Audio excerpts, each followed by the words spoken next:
அம்மா அப்பாக்கு இன்னைக்கு என்ன day? Wedding day. Thank you so much.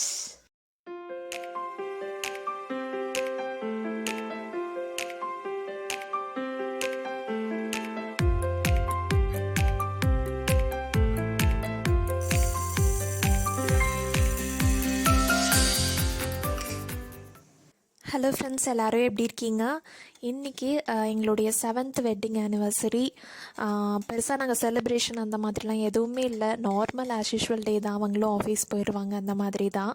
But அந்த டேவை கொஞ்சம் ஸ்பெஷலாக பண்ணுறதுக்காக ஒரு ஸ்வீட் எக்ஸ்ட்ராவாக பண்ணேன். கேசரி தான். ஒரு டேவை நார்மலாக இருக்கிறதுக்கும் ஸ்பெஷலாக இருக்கிறதுக்கும் ஒரு சின்ன ஏதோ ஒரு ஸ்டெப் நம்ம எடுத்தோம்னா அந்த டே கொஞ்சம் டிஃப்ரெண்ட்டாக இருக்கும். நம்மளுக்கும் அது ஒரு மோட்டிவேஷ்னல் மாதிரி தான். அந்த மாதிரி தான் நான் அன்றைக்கி வந்துட்டு சிம்பிளான ஸ்வீட், அவ்வளோதான், வேறு எதுவும் இல்லை. அன்றைக்கி வந்துட்டு ரித்வாக்கு ஆக்சுவலாக உடம்பு சரியில்லை. இது வந்து 12th நவம்பர். பட் வந்துட்டு இப்போ ஓகே, நல்லாயிருக்கான். ஒரு 1 வீக்காக தீபாவளி முடிஞ்சு வைரல் ஃபீவர் அவனுக்கு. பட் வந்துட்டு பெட்டர் ஆகிட்டான் இப்போல்லாம். ஸோ அன்றைக்கி பெருசாக கொஞ்சம் எங்களுக்கும் அவ்வளோ மூடு இல்லை, ஏதாச்சும் பண்ணலாம் அப்படின்லாம் சொல்லிட்டு நான் கேக் பண்ணலான்னு தான் ஃபஸ்ட்டு பிளான் பண்ணியிருந்தேன்.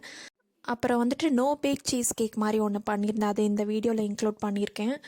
ஓகே, நான் இந்த டம்ளரில் 1 டம்ளர் அளவுக்கு ரவா எடுத்ததுக்கு 1/2 டம்ளர் கிட்டேயே வந்துட்டு நெய் சேர்த்தேன். அந்த அளவுக்கு சேர்த்தா நம்மளுக்கு நல்லா வரும். கொஞ்சம் நேரம் ஆனால் கூட வந்துட்டு அந்த நெய் வாசத்தோடு கொஞ்சம் சாஃப்டாக, ரொம்ப ஹார்ட் ஆகாமல் நல்லா வந்துருந்துச்சு. இந்த ஒரு ரெசிபி வேணும்னா சொல்லுங்கள், நான் டீட்டெயிலாக வந்துட்டு அப்புறமே இன்னொரு டைம் ஷேர் பண்ணுறேன். கடைசியாக வந்துட்டு முந்திரி பருப்பெல்லாம் தாளிச்சு விட்டு கொஞ்சம் இந்த ஸ்டேஜ்லேயே இறக்கிடணும். இல்லாட்டி ரொம்ப ஹார்ட் ஆகிடும், ரொம்ப திக் பண்ணோம் அப்படின்னு நினச்சோம்னா. அவ்வளோதான். ரித்வா வந்துட்டு கொஞ்சம் நேரம் பெயிண்ட் பண்ணுறேன்னு கேட்டான். அமைதியாக தான் இருந்தான் ரித்வா. பசங்க கொஞ்சம் டல் ஆகிட்டாலே நம்மளுக்கும் கொஞ்சம் அந்த மூடி ஃபீலிங் வந்துடும்னு நினைக்கிறேன். அவங்க நல்லா இருந்தால் தான் நம்மளுக்கு என்னதான் இருந்தாலும் அந்த டேவே ஓடுன்னு சொல்லலாம். அவங்க சத்தம் போட்டுட்டு எதாவது பண்ணிகிட்டு இருந்தால் தான். நான் எப்பொழுதும் கத்திக்கிட்டே இருப்பேன் வீட்டில். கொஞ்சம் டேஸாக அமைதியாக இருந்ததோன்னு எனக்கே டிஃப்ரெண்ட்டாக இருந்துச்சு. ஓகே, அதெல்லாம் நம்ம எப்படி ஃபேஸ் பண்ணி தான் அவனை, பசங்களுக்கு உடம்பு சரியாமல் போகிறது இதெல்லாம் நார்மல் தான். பட் அதையும் நம்ம ஃபேஸ் பண்ணிவிட்டு நெக்ஸ்ட்டு போயிட்டே இருந்தால் தான். அன்றைக்கி எப்படியும் அந்த டே நம்ம வெட்டிங் டே வந்துருச்சு. சரி, அப்பையும் நம்ம ரொம்ப இதாகிடாமல் நம்ம எதாவது பண்ணால் தான் அது கொஞ்சம் மோட்டிவேட்டடாக இருக்கும். ஸோ அதனால் வந்துட்டு இந்த சீஸ் கேக் தான் இது பண்ணியிருந்தேன். அது நேற்று நைட்டே பண்ணி ஃப்ரிட்ஜில் வச்சுருந்தேன். ஜஸ்ட் மேலே வந்துட்டு எக்ஸ்ட்ராவாக ஒரு ஃப்ளேவருக்காக வந்துட்டு இந்த க்ரஷ் மட்டும் ஆட் பண்ணேன். இதெல்லாம் நார்மலான பேக்கிங் திங்ஸ் எல்லாமே வீட்டில் வச்சுருப்பேனா. ஸோ வந்துட்டு பைனாப்பிள் க்ரஷ் மட்டும் கொஞ்சமாக மேலே ஆட் பண்ணேன். இந்த டேஸ்ட் எங்களுக்கு வந்து பிடிக்கும். இந்த டைம் ஈஸி ரெசிபி மாதிரி பண்ணிடலாம் அப்படின்னு சொல்லிட்டு தான் இது பண்ணியாச்சு. இந்த வீடியோலேயே இதையும் இன்க்ளூட் பண்ணியிருக்கேன்.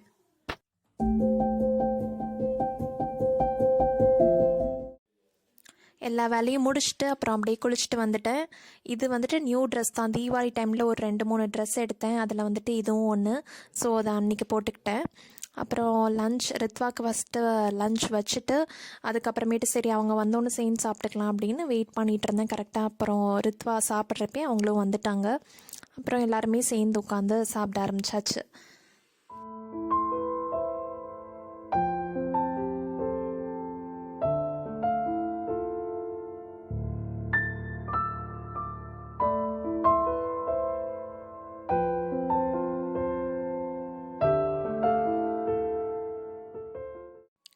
சாப்பிட்டுட்டு கொஞ்சம் நேரம் கழிச்சிட்டு இந்த கேக் கட் பண்ணோம், டெசர்ட் மாதிரி.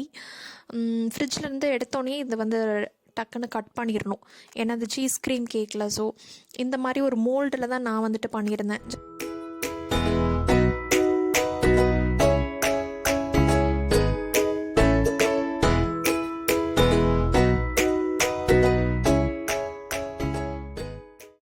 ரொம்ப சாரி, ஆக்சுவலாக கேமரா வந்துட்டு ஒழுங்காக செட் பண்ணாததை கவனிக்கல கரெக்டாக. அப்புறம் கட் பண்ணி எல்லோரும் சாப்பிட்டோம். நல்லா இருந்துச்சு கேக். நான் நினச்சதை விட, எக்ஸ்பெக்ட் பண்ணதை விட நல்லா இருந்துச்சு. நெக்ஸ்ட் டே கூட ஃப்ரிட்ஜில் வச்சுருந்து சாப்பிட்டோம், நல்லா இருந்துச்சு. இதோட ரெசிபி இப்போ வந்துட்டு அப்படியே உங்களுக்கு ஷேர் பண்ணுறேன். ரித்வாவுக்கு ரொம்பவே பிடிச்சிருந்துச்சு. ரொம்ப ஈஸி தான். எப்படின்னா ஃபஸ்ட்டு வந்துட்டு ஒரு பவுலில் 200 கிராம்ஸ் வந்துட்டு விப்பிங் க்ரீம் எடுத்துக்கணும். நான் வந்துட்டு நான் டைரி விப்பிங் க்ரீம் தான் எடுத்திருக்கேன். எந்த விப்பிங் க்ரீமாக இருந்தாலும் பவுலையும் பீட்டரையும் நல்லா சில் பண்ணிக்கோங்க. அதுக்கப்புறமா போர் பண்ணிவிட்டு பீட் பண்ணால் நல்லா வரும். இந்த மாதிரி ஸ்டிஃப் பீக்ஸ் வர வரைக்கும் பீட் பண்ணிக்கணும். அப்புறம் நான் ஏற்கனவே காமிச்ச மாதிரி இந்த மோல்டு கீழே வந்துட்டு கேக் போர்டு இந்த மாதிரி செட்டப்பில் தான் நான் பண்ணேன். இது வந்துட்டு கேக் போர்டு வீட்டில் இருந்ததுனால பண்ணேன். இல்லாட்டி நீங்கள் வேறு எது வேணாலும் வச்சுக்கலாம். கீழே எது வந்துட்டு உங்களுக்கு ஸ்ட்ராங்காக இதாக இருக்கும் அப்படிங்கிறது. அப்புறம் சைடில் வந்துட்டு ஃபுல்லாக பட்டர் மாதிரி அப்ளை பண்ணிட்டேன். அந்த கவரில் இருந்த அந்த பட்டரை நான் யூஸ் பண்ணிக்கிட்டேன். ஃபஸ்ட்டு ஸ்டெப்பாக வந்துட்டு என்னென்னா இந்த டைஜஸ்டிவ் பிஸ்கெட்ஸ் வந்து வாங்கிக்கோங்க. இது வந்து நல்லாயிருக்கும். இந்த சீஸ் க்ரீம் கேக்குக்கெல்லாம் இது பெஸ்ட்டு. இதில் வந்துட்டு ஒரு அப்ராக்சிமேட்டாக 10 பிஸ்கெட்ஸ்ன்னு நினைக்கிறேன். அது வந்து 30 ரூபீஸ் அந்த ரேஞ்சில் வரும். இது வந்துட்டு ஒரு பேக்கெட் ஃபுல்லாகவே நம்மளுக்கு தேவைப்படும். கீழே பேஸுக்கு இந்த மாதிரி வந்துட்டு உடச்சி மிக்ஸி ஜாரில் போட்டு பவுட்ரு பண்ணிக்கோங்க. பவுட்ரு பண்ணிவிட்டு அதுக்கப்புறமேட்டு மெல்டட் பட்டர் வச்சுருக்கேன். ஒரு 25 கிராம் பட்டரை வந்துட்டு உருக்கிக்கோங்க. இந்த உருக்கின வெண்ணெயை இந்த பிஸ்கெட்ஸோடு நம்ம சேர்த்துக்கோங்க. நடுவில் ஒரு ஹோல் மாதிரி க்ரியேட் பண்ணிவிட்டு இதை ஃபுல்லாக நல்லா மிக்ஸ் பண்ணி விட்ருங்க. இது வந்துட்டு அந்த பேஸ் லேயர் வந்து நல்லாயிருக்கும் சாப்பிட்றதுக்கு. மேலே ஃபுல்லாக உங்களுக்கு க்ரீம் தான் வரும். ஸோ இது வந்து பேஸாக இருக்கிறப்ப இது அந்த க்ரீமோடு இந்த பிஸ்கெட்ஸை சாப்பிட்றதுக்கு வந்து நல்லாயிருக்கும். இதுதான் வந்துட்டு ஃபஸ்ட்டு பாட்டம் லேயர். இதை ஈவனாக வந்து ப்ரெஸ் பண்ணி விட்ருங்க. ஸ்பூனோட பேக் சைடு இல்லாட்டி டம்ளரோட பேக் சைடில் நல்லா வெண்ணெய் மாதிரி அப்ளை பண்ணிவிட்டு ப்ரெஸ் பண்ணிங்கன்னா உங்களுக்கு வந்துட்டு ஈவனாக நல்லா லெவல் ஆகிடும். இதை ஃப்ரிட்ஜில் வந்துட்டு ஒரு 1/2 அன் ஹவர் செட் பண்ணி எடுத்துக்கோங்க. செட் பண்ணி எடுத்தால் தான் உங்களுக்கு வந்து நெக்ஸ்ட்டு லேயர் போடுறதுக்கு வந்துட்டு கரெக்டாக இருக்கும். இதை இப்போ ஃப்ரிட்ஜில் வச்சுட்டு வந்துடுறேன். நெக்ஸ்ட் எப்படி பண்ணுறதுன்னு சொல்லிட்டு பார்ப்போம். நெக்ஸ்ட்டு வந்துட்டு இந்த க்ரீம் சீஸ் எடுத்திருக்கேன். இந்த பிராண்டில் எந்த பிராண்டாக இருந்தாலும் ஓகே. இதில் வந்துட்டு நான் செய்கிற குவான்டிட்டிக்கு சொல்கிறேன். இதில் வந்துட்டு 150 கிராம்ஸ் க்ரீம் சீஸ் நான் எடுத்திருக்கேன் ஒரு பவுலில். இதை வந்துட்டு ஜஸ்ட்டு நம்ம பீட்ரும் யூஸ் பண்ணிக்கலாம், நார்மல் விஸ்க்கும் யூஸ் பண்ணிக்கலாம். நான் நார்மல் விஸ்க் வச்சே விஸ்க் பண்ணிக்கிறேன். இதுக்கு வந்துட்டு இதோட நம்ம சுகர் மெயினாக ஆட் பண்ணோம், பவுடர்ட் சுகர். நான் இந்த 150 கிராம்ஸ்க்கு வந்துட்டு around 40 gram powder sugar add பண்ணுறேன். நீங்கள் வந்துட்டு நடுவில் வந்துட்டு டேஸ்ட் பண்ணி பார்த்துக்கோங்க. ஒவ்வொருத்தவங்களுக்கும் ஸ்வீட்னஸ் பொறுத்து தான். சில பேர் இன்னும் ஸ்வீட்டாக கூட சாப்பிடலாம். எனக்கு வந்துட்டு 40 கிராம்ஸ் வந்து சரியாக இருந்துச்சு. இது நல்லா மிக்ஸ் ஆன பிறகு இதோட வெனிலா எசன்ஸ் ஒரு 1/2 டீஸ்பூன் ஆட் பண்ணிக்கோங்க. இதுதான் வந்துட்டு நம்மளுடைய க்ரீம் சீஸ். இது நம்ம இதுக்கு முன்னாடி பண்ணியிருந்தோம்ல விப்பிங் க்ரீம், இதோட வந்துட்டு இந்த க்ரீம் சீஸ் மிக்சரை வந்துட்டு ஆட் பண்ணிக்கோங்க. நான் வந்துட்டு விஸ்கி யூஸ் பண்ண போகிறதில்ல, ஏன்னா அதுவும் ஸ்டிஃப் பீக்ஸ் வந்ததுனால ஜஸ்ட்டு ஸ்பேச்சுலாலே ஃபோல்ட் பண்ணிக்கிறேன். இதே வந்துட்டு எனக்கு கரெக்டாக இருக்குது. உங்களோட க்ரீம் சப்போஸ் லூஸாக இருந்துச்சுன்னா நீங்கள் வந்துட்டு பீட்ரு யூஸ் பண்ணுறது பெட்டர் ஆப்ஷன். இதுலேயே நான் வந்துட்டு நல்லா மிக்ஸ் பண்ணிவிட்டு கட் அண்ட் ஃபோல்ட் மெத்தடில் அந்த மாதிரி மிக்ஸ் பண்ணிவிட்டு ஈஸியாக உங்களுக்கு மிக்ஸ் ஆகிடும். அவ்வளோதான். இதுதான் வந்துட்டு உங்களுக்கு next layer, cream cheese filling layer. இதை வந்துட்டு எனக்கு நல்லாவே சில்லுன்னு இருந்துச்சு. ஏன்னா கிளைமேட்டும் வர சில்லுன்னு இருக்கிறதுனால நான் மறுபடியும் ஃப்ரிட்ஜில் வைக்கல. உங்களுக்கு ரொம்ப ஹாட்டான இதாக இருந்துச்சுன்னா நீங்கள் கொஞ்ச நேரம் ஃப்ரிட்ஜில் எடுத்துகிட்டு அப்புறமேட்டு இந்த இதில் ஆட் பண்ணுங்கள்.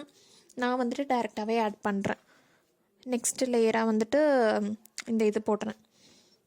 இது இந்த ரவுண்டு இது வந்து அரவுண்டு 6 இன்ச்சில் நான் பண்ணிகிட்ருக்கேன். மேலே ஃபுல்லாக வச்சுட்டு இதை நம்ம வந்துட்டு அட்லீஸ்ட் 8 hours வந்துட்டு ஃப்ரிட்ஜில் செட் பண்ணணும். ஸோ நான் ஓவர் நைட் பண்ணிட்டேன். ஓவர் நைட் பண்ணிவிட்டு ஏற்கனவே காமிச்ச மாதிரி பைனாப்பிள் ஃபில்லிங் மட்டும்